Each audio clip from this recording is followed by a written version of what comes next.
Hello beautiful souls! Welcome to my channel. So if you're new here, please don't forget to like and subscribe for more videos. So for today's reading will be para sa lahat ng mga Gemini this coming 2025. So titingnan natin kung ano ang mensahe ni Universe kay Gemini this coming 2025. So Universe, ano ang iyong mensahe kay Gemini this coming 2025? This coming 2025, Gemini, you need to think very wise pagdating sa mga opportunities or mga plano na iyong gagawin this coming 2025. So, kailangan, if kung mga offer na opportunity sa'yo this coming 2025, you need to be sure na okay siya, hindi siya conflict sa mga ibang plans mo.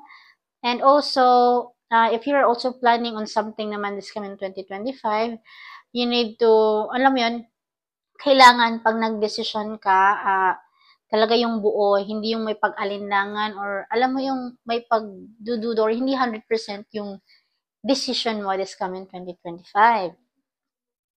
So, medyo magagalit si Gemini this coming 2025 ha. So, nasa diba dapat 2025 maganda yung bungod sa'yo. Kasi parang Gemini, magagalit ka.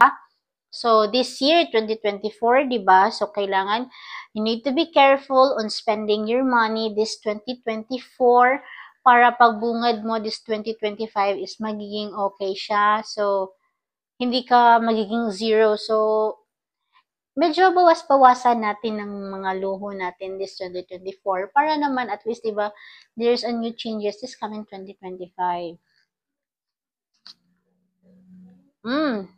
Diba, kakasabi ko, mag-ingat tayo sa ating pera kasi baka maubos siya dahil Gemini, malaking pera pa lang yung ma-receive this coming 2025.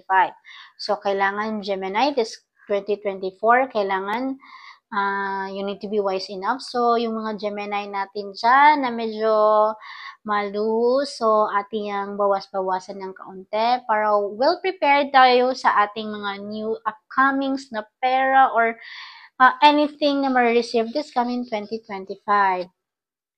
And also, Gemini, this coming 2025 is alam mo yung sandigan ka ng bayan this coming 2025. So, kailangan tayo ng enerhiya, Gemini, para at least, diba, meron tayong lakas na isang masangga or ma-resolve yung mga problems natin. Kasi usually kasi ang mga Gemini, they are very generous and kind people. So, kung may mga nangangailangan ng tulong or anything like that, tumutulong si Gemini ng walang pag-alinlangan.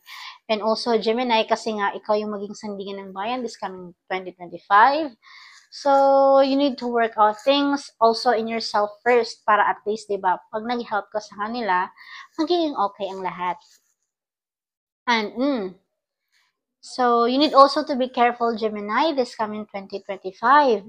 Dahil maraming they will take advantage of your capabilities or anything that you are having right now, Gemini. So, kasi nga, diba, sa Gemini, meron siya ma-receive na big amount or anything big money this coming 2025. So, maraming hihingi ng tulong kay Gemini. So, you need to be careful, Gemini, sa mga taong yung tutulungan this coming 2025 dahil baka ikaw ay i-take advantage lang. And, si Gemini, this coming 2025 is kahit parang tulog, alam mo, magkakapera. Nako, si Gemini ha, swerte this coming 2025. So, alam mo yung mismong pera na yung lalapit sa'yo, yung oportunidad, sila na mismo yung lalapit sa'yo. Kaya, Gemini, mag-isip-isip ng mabuti. Alam mo yung mga desisyon na gagawin natin sa buhay or mga plano natin this coming 2025 para tuloy-tuloy ang smooth or ang positivity this coming 2025 kasi mismo ang pera or ang opportunity na ang lalapit sa inyo. So, kailangan buo yung ating desisyon pag mag-desisyon this coming 2025 Gemini ha. So, take note that one. And also kasi Gemini, advice ko lang din sa inyo. So, ever you are trying to do something or any decision, huwag kayong magdesisyon na sobrang masaya kayo, or kayo ay galit, or kayo ay malungkot, okay? Kailangan balance yung emotions and mental health natin para walang problem when it comes to our decision. So, alam mo yung walang palpak. This coming 2025 din naman, si Gemini is para siyang propesya. Okay? So, marami kang ilalahad or anything, like marami kang sasabihin sa mga tao, your family members, your friends, or anything. Para kang trumpeta na magdadala ng mensahe sa kanila. Alam mo yung positive na mga mensahe, yun yung role mo this coming 2025. So, if ever may mga Gemini dyan na running for elections or anything, like may mga related sa politics or anything, promotion sa work, baka maging leader, like that. Kasi, meron kayong signs na magre-resolve eh. So, by that, parang kayo yung magmamanage or magsasettle ng mga situation. So, leadership. So, kaya, Gemini, you need to prepare yourself on that one this coming 2025. And also, Gemini, ha, mukhang puro pera yung ano ni Gemini ngayon this coming 2025. Kasi magiging salaan kayo ng ano, ha, ng pera, para kayong bowl na may ano. Alam niyo yun, parang kayo yung mismo yung magbibigay ng pera or magbibigay ng offer din sa ibang tao. Kasi nga, sobra-sobra yung nare-receive nyo this coming 2025. Kasi ano kayo eh, para kayong Knight of Swords, mga Gemini. Kayo yung mga hidden weapon, kumbaga, pag sa gera. Alam niyo yun, kasi kayo yung ano eh, kayo yung hindi basta-bastang natutumban, kahit na parang medyo nahihirapan ng iangat, pero try hard. Ganun yung mga Gemini eh. Ano sila eh, very strong, independent person. So, usually yung mga Gemini nga, sila yung nasa pantawid dagat or nasa abroad. So, sa mga nakanotice yan, ganun yung mga Gemini. Kasi ano sila eh, they are very strong people. Dual personality kasi yung mga Gemini. They know how to switch their emotions, their anything pagdating sa sitwasyon. So, they know how to face it properly. So, ganun yung mga Gemini. So, also Gemini, there will be a new life, alam nyo, new living this coming 2025. Kasi nga, as what I've said, diba, ano kayo eh, marami kayong oportunidad, pera na ma-receive this coming 2025. So, positive yung ano ni Gemini ngayon. Yung feeling na nakaka-excite kasi nga, 'di ba, new life, new opportunities. My God, is this for real? So, ganun yung mafe-feel ng mga Gemini this coming 2025 kasi wish fulfillment siya eh. Parang automatically 2024 pa lang alam na nating nag-grant na yung wishes natin this 2025. So, sobrang excitement yung mafe-feel natin dito. So, thrilling siya na parang hindi mo alam yung mafe-feel. Kasi lahat ng mga plano ni Gemini this coming 2025 is victorious eh. So, siya lahat is mangyayari, or anything na wini-wish niya this year, mangyayari kaagad this in just one snap lang dito sa 2025. So, positive outcomes lahat yung mangyayari sa kanya this coming 2025 kay Gemini.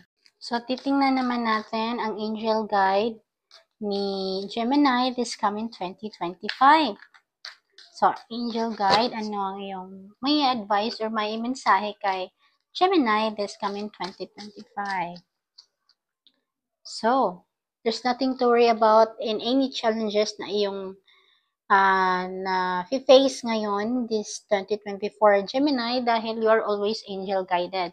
So, by 2025 naman, ikaw ay magiging guided din as always, and you're also angel protected. So, anything that you are facing right now is hindi ka kailangan mabahala or matakot, dahil lahat ng iyan ay iyong makukonquer or iyong ma-resolve this coming 2025.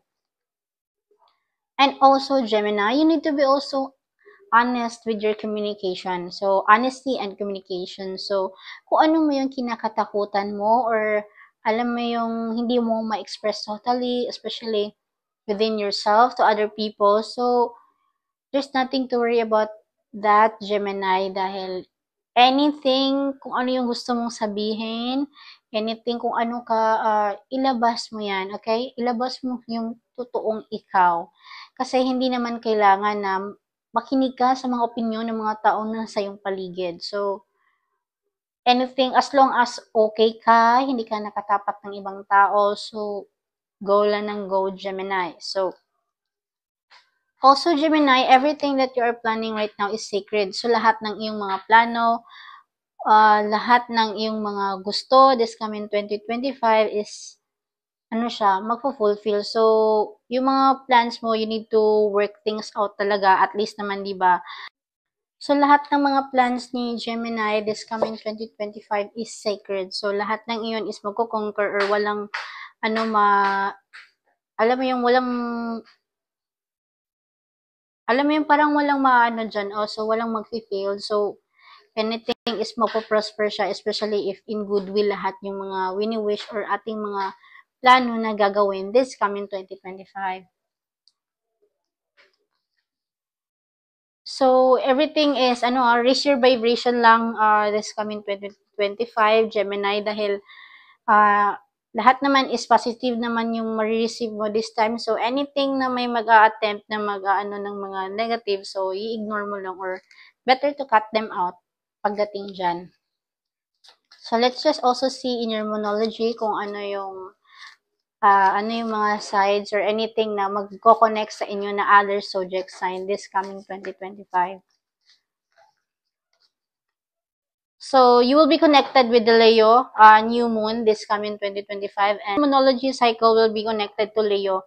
So, this is in new moon. So, your confidence is your key to success. So, kailangan yung mga Geminis dyan na mga hindi totally confident. So, wag mabahala. Okay, face your fear. So, ignore mo lang yung mga taong nasa paligid mo na which is giving you negative vibes. So, push hard kasi meron ka namang rewards na ma-receive. So, by this time kasi, may leadership si Gemini this coming 2025. So, anything na mag-a-ask ng help or anything na problems na ma-receive this 2025 is at least, di ba, ikaw yung magsisettle. So, lahat ng mga decision is nasa sa iyo. So, ikaw yung either yes or no. So, anything your situation na ma-receive, any situation na may encounter mo this coming 2025 is, lahat yun is by your decision.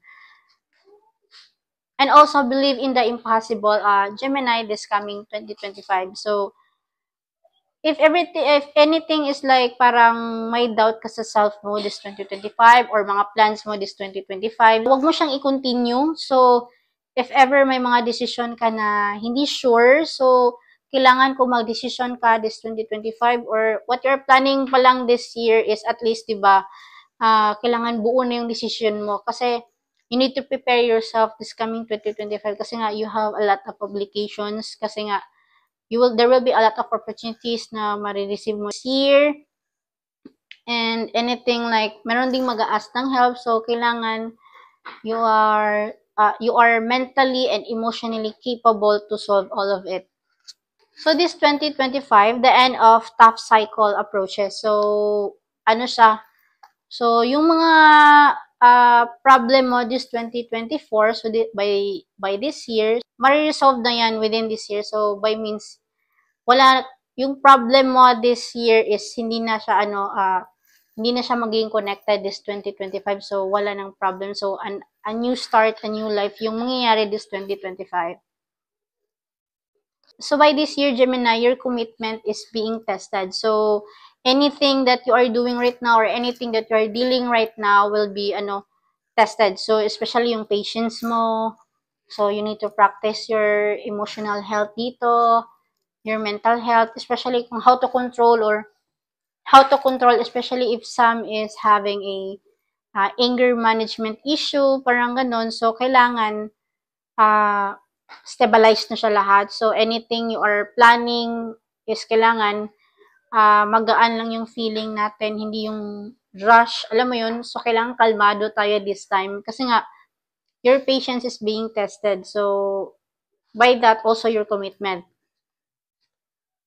So, hold on your visions lang, Gemini, kasi everything that you are facing right now or anything like mga plans mo this coming 2025 is magiging okay siya. So, what you are visioning right now, okay, continue it. Especially if feeling mo is hindi siya, alam mo yung feeling mo is hindi siya conflict sa mga ibang ibang plans this coming 2025. So titingnan naman natin ang self-care ni Gemini this 2025. So kasi nga marami tayong opportunities this coming 2025. Baka alam mo yun, hectic yung schedules, mga plans. So, kailangan, we need to also to take care of ourselves on that one para stay pa rin yung natin, di ba? Mental health or anything that we need to take care of. So, this coming 2025, Gemini, you need to ground yourself. So, if ever you are dealing with mabigat na sitwasyon or solving a problem. So, kailangan, if ever, alam mo yung mga hobbies natin or hobbies nyo, for example, mag-yoga, uh, go on somewhere, magbakasyon, anything like parang at least, diba, stress relief sa inyo. So, yun yung gagawin nyo, especially if you are, meron kayong hectic schedule ba, kumaga, or mga something like, di basta-bastang mga challenges this 2025. And also, don't forget to connect with your crystals. Gemini, this coming 2025. So, kasi nga, di ba, you will receive a lot of opportunities. So, kasama na din doon yung ibang mga negative distractions dyan. So, kailangan connected pa rin kayo. So, straightforward lang. So, anything, you need to connect with your crystals. So, if you notice, if yung mga alam nila yung mga crystals nila or anything like kung ano yung mga ninyo, so you need to connect on it.